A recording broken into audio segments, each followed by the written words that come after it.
Hello అండి. ఈరోజు ఈ వీడియోలో వచ్చేసి మీకు ఒక చిన్న టిప్ షేర్ చేస్తానండి. అదేంటంటే ఇగోండి ఎప్పుడైనా ఇట్లా బ్లౌజులు తీసుకున్నామనుకోండి వర్క్ బ్లౌజులు కొంతమందికి నెక్ అనేది బ్రాడ్‌గా అయిపోద్దనమాట. అంటే ఈ నెక్ అనేది కొంతమందికి బ్రాడ్‌గా ఉంటది. కొంతమందికి చాలా తక్కువ ఉంటదండి. ఇక్కడ చూడండి ఇది ఎంతొచ్చింది ఫోల్డింగ్ మీద నాకు 3.5 వచ్చింది. అంటే టోటల్‌గా ఇది 6.5 అండి.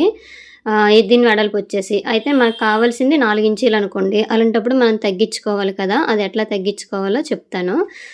బ్రాడ్‌గా ఉన్న వాళ్ళకైతే సరిపోతదండి. కాకపోతే కొంచెం పర్సనాలిటీ తక్కువున్న వాళ్ళకి మాత్రం ఇది అడ్జస్ట్ అవ్వదనమాట.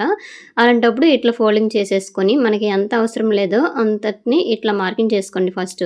ఈ మిడిల్ వరకే మార్కింగ్ చేసుకోవాలండి. వర్క్ అనేది కట్ అవ్వకుండా. లేదంటే మీకు తెలీదు అంటే ఎట్లా చేయాలంటే ఫస్ట్ అయితే మనం లైనింగ్ కట్ చేసుకుంటాం కదండీ! కరెక్ట్ మెజర్‌మెంట్ తోటి నెక్ ఎంత పెట్టుకుంటామో అంత చూసుకొని ఇట్లా మార్కింగ్ చేసుకోండి. ఇగో చూసారా నేను 2 ఇంచులు పెట్టాననమాట. అదే 2 ఇంచులు ఇటువైపు నుంచి పెట్టుకోండి. వర్క్ వైపు నుంచి పెట్టేసుకొని ఇక్కడ వరకు వచ్చింది కదా! ఇగోండి ఇక్కడ వరకు వచ్చింది కాబట్టి ఇట్లా మార్క్ చేసుకోండి. ఇంత క్లాత్ అనేది మనకు అవసరం లేదు. ఇప్పుడు ఈ క్లాత్ అనేది మనం ఫోల్డింగ్‌లో కుట్టేసి తీసిస్తేనే మనకి ఈ లైనింగ్‌కి 2 కరెక్ట్‌గా సెట్ అవుతాయన్నమాట. ఇగో చూసారా? ఇగోండి ఒకసారి చూపిస్తున్నాను చూడండి. ఈ విధంగా అనమాట వస్తది. ఈ ముందున కొంచెం క్లాత్ ఉంది కదా! ఈ క్లాత్ అనేది మనకు అవసరం లేదు. సో, ఆ క్లాత్‌ని రిమూవ్ చేయాలంటే ఇప్పుడు కట్ చేసేయకండి. ఫస్ట్ అయితే కుట్టాలనమాట. ఈ కుట్టేసినాక మనకు కరెక్ట్‌గా ఇప్పుడు లైనింగ్ ఎంతుందో అంత ఉంచేసి మిగతా క్లాత్ అనేది తీసేయాలి. ఇగో చూసారా? ఈ విధంగా కుట్టేసుకుంటే మనకి ఈ విడ్త్ అనేది తగ్గిపోద్దనమాట. ఇగోండి ఇట్లా నీట్‌గా కరెక్ట్‌గా పెట్టేసుకోండి.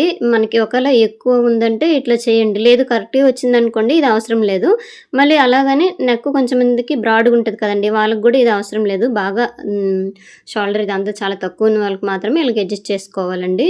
ఇలాగ అడ్జస్ట్ చేయడం రాక కొత్తవారైతే భయపడిపోతుంటారు. అది అంత భయపడన అవసరం లేదండి. ఈ చిన్న ట్రిక్ ఉపయోగించి మనము ఇగోండి చూసారా? ఇప్పుడు నెక్ అనేది వెడల్పు అనేది తగ్గిపోయింది కదా! ఇప్పుడు కరెక్ట్‌గా వచ్చేస్తది. ఇగోండి దీని మీద లైనింగ్ పెట్టేసుకుంటే ఇట్లా కరెక్ట్‌గా వచ్చేసింది.